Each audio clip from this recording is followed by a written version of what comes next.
Objectif Finance, chapitre 3, la publicité. Dans l'enjeu, consommer des biens et des services. Donc, première question, qu'est-ce que la publicité? Eh bien, c'est quelque chose qu'on retrouve partout autour de nous et il y a deux grands types de publicité. Il y a d'abord la publicité commerciale qui va être utilisée par les entreprises, les commerçants et les associations.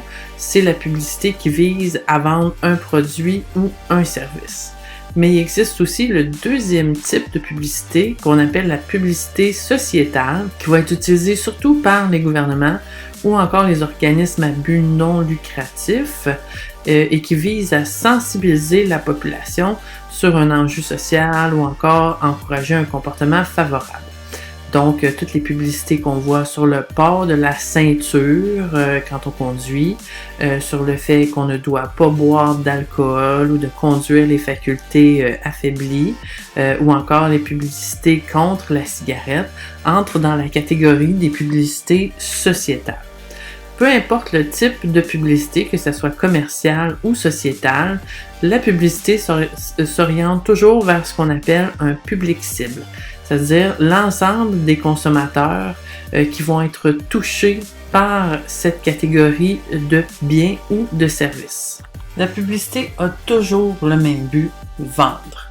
Que ce soit pour vendre un produit, vendre un service ou même vendre un changement, chaque publicité a un ou plusieurs des principaux objectifs suivants. Premièrement, s'informer, c'est-à-dire transmettre des renseignements aux consommateurs sur les caractéristiques d'un bien ou encore d'un service. Donc, on fournit des faits, des informations, des preuves, on fait des démonstrations, on présente le produit ou le service de manière très objective, donc sans démontrer d'émotion. Deuxième, sensibiliser, donc conscientiser le public cible à un sujet, à un problème qu'il y a dans la société. Donc, l'objectif, c'est de vendre un produit avec un changement d'état d'esprit. Donc, on fait réagir les gens par l'émotion, autant positive que négative. L'émotion fait passer le message et attire l'attention du consommateur. Troisièmement, changer des comportements. Donc, modifier des habitudes de consommation, faire adopter un nouveau comportement qu'on juge plus favorable. Donc, souvent, on utilise la suggestivité qui frappe l'imaginaire par un visuel punché, un vocabulaire percutant et des informations qu'on juge aussi très intéressantes et pertinentes. Et le dernier, susciter des besoins. Donc, on amène les gens à penser qu'un bien ou un service leur est essentiel, voire nécessaire, et qu'ils ont besoin de telle marque en particulier. Comment on fait ça? On joue sur les émotions et sur les désirs, en mettant l'accent sur le fait que c'est nouveau, qu'il va avoir un plus grand sentiment d'appartenance à un groupe cool, que ça va apporter des bienfaits sur votre santé, que c'est donc bien plus pratique. Bref, que vous pouvez pas vous en passer. Les supports publicitaires. Donc, tu as bien compris qu'on n'utilise pas ici les supports pour suspendre ton linge dans ton garde-robe, mais bien les moyens qu'on utilise pour transmettre la publicité jusqu'au consommateur. Donc, il y a eu beaucoup de variations dans les différents supports publicitaires dans les dernières années. Donc, quand on parle de supports publicitaires, on parle d'affichage en bordure des routes, la radio, les différentes revues, les journaux avec la publicité à l'intérieur. On parle aussi de télévision et d'Internet qui ramassent la plus grande partie du marché. D'ailleurs, c'est uniquement depuis 2015 qu'Internet a dépassé la télévision au niveau de la publicité. Internet utilise ce qu'on appelle les cookies, donc des petits fichiers qui s'enregistrent dans ton ordinateur à partir des sites web que tu as consultés et qui permettent d'observer tes recherches. Donc, littéralement, de t'espionner ce que tu achètes, ce que tu regardes dans les médias sociaux et ensuite de te proposer la publicité qui est reliée à des recherches que tu as déjà faites. D'autres supports techniques sont utilisés en publicité. Il y a la publicité d'ambiance qui se retrouve dans les lieux publics, donc ce qu'on voit sur les bordures d'autobus, les taxis, les planchers de magasins, quand tu vas mettre de l'essence à la station-service, quand tu arrives à l'entrée d'un service à l'auto, d'un restaurant. Donc ça, c'est les publicités d'ambiance. Il y a aussi les publicités droit de nom. Donc, quand des grandes entreprises donnent leur nom à des lieux ou encore à des événements, donc pour les amateurs de hockey, le Centre Bell. Et bien entendu, ce qui est nouveau, de plus en plus fréquent, c'est les influenceurs. Donc, ces fameuses personnes très actives sur les réseaux sociaux, qui ont une grande visibilité, une très grande liste de followers, comme on dit, et donc des entreprises qui les utilisent pour mousser leurs produits et influencer différents achats. Comment convaincre les consommateurs d'acheter? En choisissant le bon support. Donc, on peut voir ici différents exemples avec Coca-Cola. Donc, on peut s'associer à un événement, donc avoir la bannière de Coca-Cola derrière. On peut avoir aussi des articles promotionnels sur des terrasses, les tours sur le bord des rues. On a un affichage sur des camions, les affichages dans les stations-service. Donc, les stratégies publicitaires dépendent en partie du bon support. L'Office de la protection du consommateur a identifié beaucoup de stratégies publicitaires qui ont traversé le temps et qui se sont adaptées aux différents supports publicitaires et aux nouvelles technologies. Donc, les stratégies, on les utilise fréquemment dans les publicités et ça sert à toucher davantage les gens, à les convaincre d'acheter ou encore à modifier leurs habitudes et leurs comportements. Donc, parmi les stratégies, il y en a certaines qui sont plus populaires que d'autres, selon moi, bien entendu. Donc, entre autres, utiliser une notoriété et de la crédibilité. Donc, utiliser un porte-parole qui est connu, un expert, qui va renforcer l'image ou la qualité du produit. C'est quelque chose qui est utilisé souvent pour les marques de produits sportifs. Donc, on va aller chercher des sportifs célèbres pour mousser, dans le fond, la crédibilité et la notoriété de notre produit. C'est quelque chose que la compagnie Nike fait très souvent. Donc, on le voit ici, on a Serena Williams dans une publicité de Nike. Il y a également, comme deuxième stratégie, la concurrence. Donc, comparer un produit avec un concurrent en faisant ressortir les avantages de son propre produit. Déprécier également l'autre, tout en respectant la loi, bien entendu. Donc, une affirmation dans une publicité doit toujours être véridique et vérifiable. Les compagnies de voitures vont souvent, eux, se tourner vers le prix ou le financement alléchant, c'est-à-dire de proposer un financement à 0%, comme on le voit ici dans la publicité de Toyota, ou encore un très très très bas pourcentage. Afficher le prix en versement au lieu d'afficher le prix exact, afficher les rabais, mentionner les prix en tout petit, c'est souvent utilisé par les compagnies de voitures. Et mon préféré, c'est la mémorisation.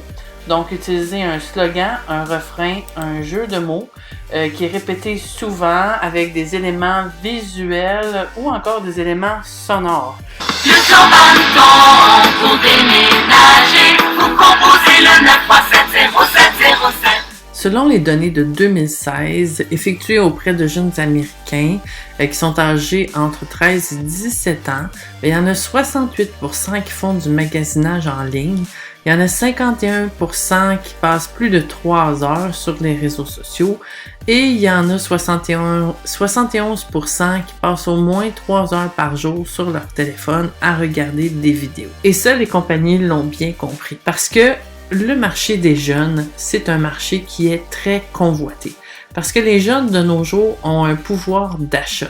Ça, on l'a vu dans notre premier chapitre, le pouvoir d'achat, c'est la quantité de biens que tu peux t'acheter par rapport à ton revenu.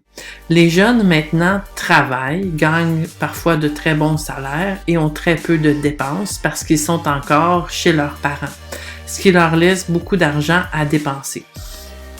Ils ont aussi un pouvoir d'influence, c'est-à-dire qu'ils sont très tendance et donc ils vont devenir la cible des chasseuses et des chasseurs de tendance. C'est aussi un marché critique parce que les jeunes s'informent sur les produits et ils s'informent également sur les services. On l'a déjà vu dans le chapitre 1, c'est le gouvernement qui adopte les différentes lois qui encadrent les pratiques en matière de commerce et ça va être la même chose en matière de publicité. Donc, ce qu'ils veulent, c'est protéger les consommateurs et assurer une compétition qui va être saine entre les différents commerçants. Donc, l'Office de la protection du consommateur, c'est elle qui est chargée de faire appliquer la loi sur la protection du consommateur. Et c'est également elle qui va encadrer la publicité de manière générale, et surtout celle destinée aux enfants de moins de 13 ans. Et elle va également interdire aux commerçants d'exercer des pratiques trompeuses. De manière générale, à part quelques exceptions qui sont citées dans ton cahier, la publicité destinée aux enfants de moins de 13 ans est interdite. Et pour déterminer si une publicité rencontre les critères de la loi, il faut se poser 3 questions. À qui le produit annoncé est-il destiné et est-il attrayant pour les enfants? Est-ce que le message publicitaire est conçu pour attirer l'attention des enfants plutôt que l'attention des parents? Et là, on regarde le niveau de langage, le thème, les personnages, la musique. Et la dernière question, est-ce que ce sont les enfants qui sont visés par le message ou qui sont exposés à ce message? La publicité, c'est considéré comme une promesse. Donc, le commerçant doit tenir sa promesse. Il est tenu d'offrir ce qu'il annonce dans sa publicité. La loi interdit certaines formes de pratiques en matière de publicité, comme le fait d'annoncer un rabais en oubliant de dire les conditions qu'on doit respecter pour bénéficier de ce rabais-là. C'est aussi interdit d'oublier de préciser qu'il faut combiner l'emploi du produit à de l'exercice intensif pour atteindre les résultats promis. Donc, les fameuses pilules, boissons miracle pour perdre du poids, puis qu'on a juste à les prendre sans faire de l'exercice, à ce moment-là, c'est pas légal. Et c'est également interdit de prétendre que la personne qui annonce le produit est un spécialiste alors que c'est faux. Donc, je pense ici aux fameuses annonces de brosse à dents ou de dentifrice où on a des acteurs qui jouent le rôle de dentiste. Donc, si on regarde en tout petit, on nous informe que c'est un comédien. On ne pourrait pas nous faire croire que c'est véritablement un dentiste alors que ça serait pas le cas. Il faut donc porter attention aux petits caractères dans les publicités qui mentionnent souvent ces petites affaires-là et qui font en sorte que les pubs sont à la limite de la légalité. En matière de taxes non plus, il y a certaines pratiques qu'on ne peut pas tenir, donc c'est interdit de dire des phrases comme « ne payez pas de taxes ». Selon la loi, c'est interdit pour un commerçant de laisser croire au consommateur qu'il peut éviter de payer les taxes. Les taxes doivent toujours être payées. L'Office de la protection du consommateur a plusieurs recours face aux commerçants qui font de la publicité interdite. Donc, ils peuvent leur rappeler la loi, négocier la modification de leurs pratiques commerciales, peuvent même poursuivre ceux qui ne respectent pas leurs engagements, déposer des poursuites pénales, imposer des amendes.